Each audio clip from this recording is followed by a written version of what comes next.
Adapun investor asing setidaknya telah mencatatkan net buy 12,96 triliun rupiah di sepanjang Oktober 2025, salah satu net buy bulanan terbesar tahun ini.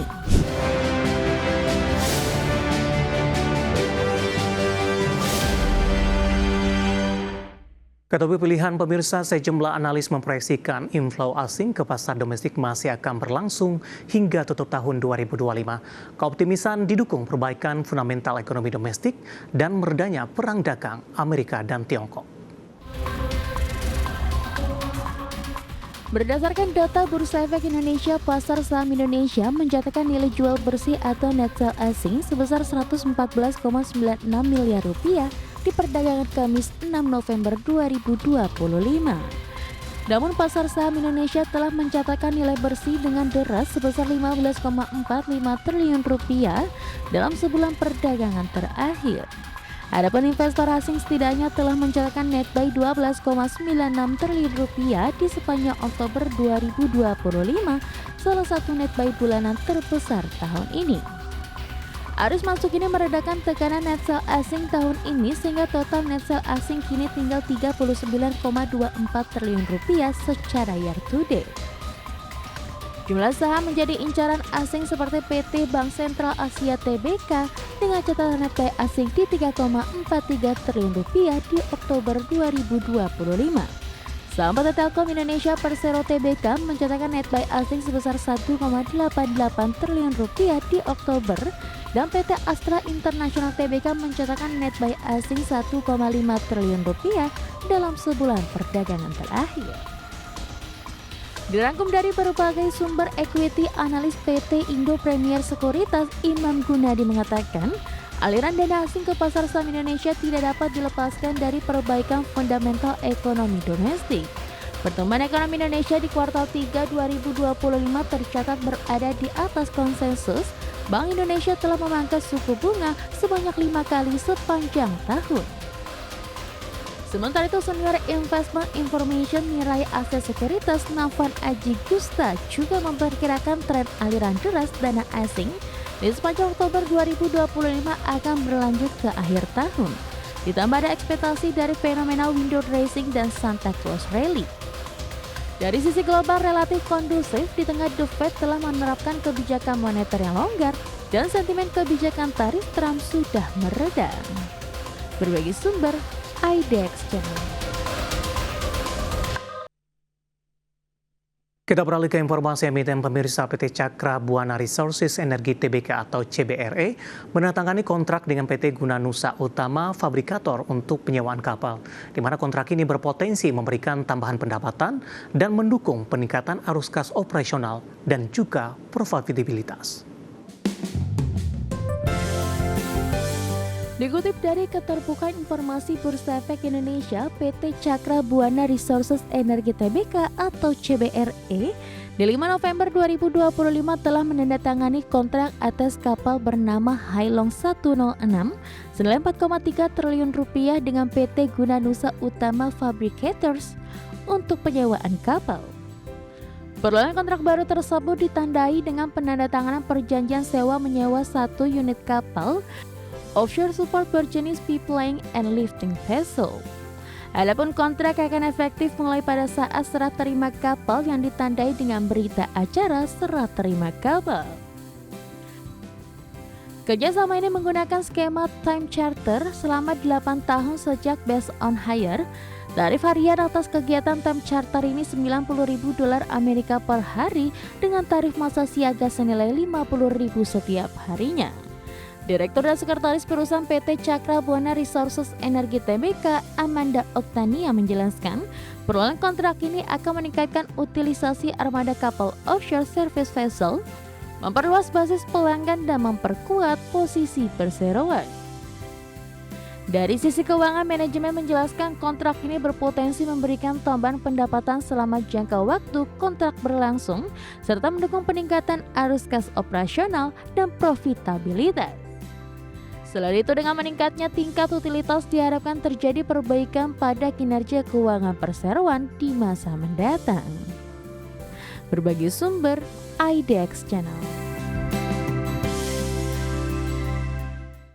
Dan secara teknikal di sepanjang perdagangan hari ini, beberapa menit jelang penutupan, saham CBRE berbalik melemah setelah mengalami penguatan signifikan di sesi pertama pada siang ataupun pagi tadi, di mana secara bulanan saham CBRE juga sudah mengalami penguatan yang cukup signifikan. Langsung saja kita ke grafis yang pertama, pemirsa, kita akan coba lihat pergerakan saham CBRE di sepanjang perdagangan hari ini. Ditutup di perdagangan hari sebelumnya di 1.290, dibuka di zona hijau pada pagi tadi di 1.300. Beberapa menit pasca pembukaan melesat ke 1.380 intraday tertinggi hari ini. Kemudian di 10.15 posisi dari penguatan sudah mulai terbatas di 1.295, 11.30 penutupan sesi pertama kembali melanjutkan penguatan ke 1.300-an dan pembukaan sesi kedua di 1.315. Untuk update saat ini, saham CBRE berbalik melemah cukup dalam di 1,94% di 1.265, intraday hari ini terendah di 1.200. Kita beralih ke grafis selanjutnya, pergerakan saham CBRE dalam 6 bulan terakhir, di mana CBRE sudah mengalami penguatan yang sangat signifikan, pemirsa. Di mana di perdagangan 4 Juni, saham CBRE masih diperdagangkan di Rp55, Juli, Agustus, dan September melesat ke 680, bahkan di 8 Oktober sudah berada di atas 1000-an, bahkan mendekati ke 2000 di 1800. Setelah menyentuh ke level ini, saham CBRE penguatannya lebih ke arah terbatas dan saat ini sudah bergerak di 1315, bahkan beberapa menit jelang penutupan sudah di 1200-an. Dari sisi valuasi dengan beberapa indikator yang ada, pemirsa, kita beralih ke grafis selanjutnya. Kita akan coba lihat posisi price to earning ratio-nya minus di 131.72 kali, PSR-nya di 180.16 kali, PBV-nya di 72.55 kali, sementara untuk PCFR-nya minus di 5.07 kali. Kombinasi secara fundamental, teknikal, dan juga dari sisi valuasi, dan semoga bisa menjadi salah satu referensi untuk Anda.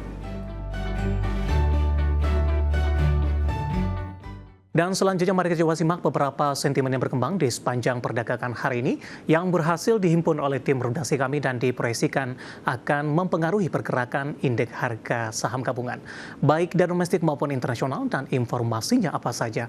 Mari kita coba simak rangkumannya berikut ini.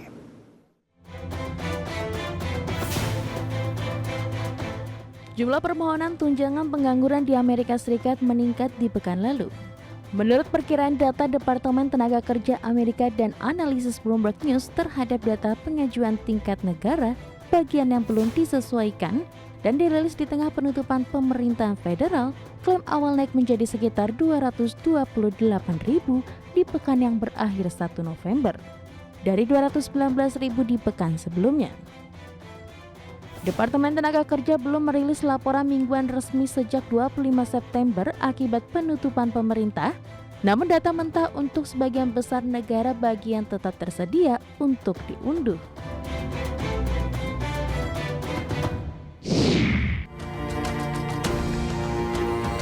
Gubernur Federal Reserve Bank of Chicago, Austin Goolsbee, mengatakan kekhawatiran ketiadaan data inflasi akibat penutupan sementara pemerintahan Amerika untuk melanjutkan kebijakan pemangkasan suku bunga acuan.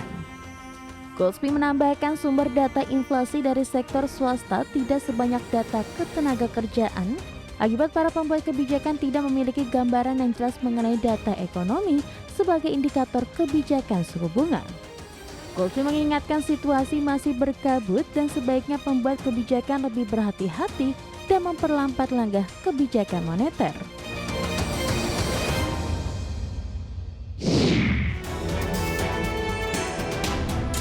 Dari Asia, dikutip dari Reuters, menurut data bea cukai, ekspor China secara tak terduga turun 1,1% year-on-year di Oktober 2025 dibandingkan periode yang sama tahun lalu.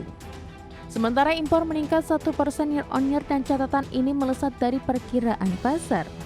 Menurut jajak pendapat Reuters terhadap para ekonom, ekspor harusnya tumbuh sekitar 3% year-on-year, melambat dari kenaikan 8,3% di September. Sedangkan impor diperkirakan naik 3,2% setelah sebelumnya tumbuh 7,4% di bulan sebelumnya. Hasil menunjukkan permintaan eksternal dan domestik China masih lesu.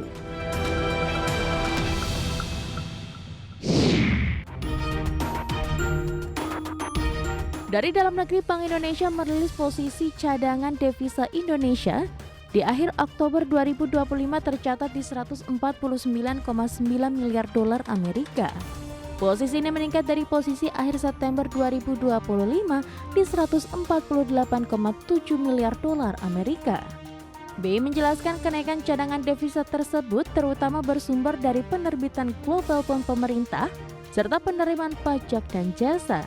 Peningkatan ini terjadi di tengah upaya stabilisasi nilai tukar rupiah yang terus dilakukan BI dalam menghadapi ketidakpastian pasar keuangan global yang masih tinggi. Berbagi sumber, IDEX Channel.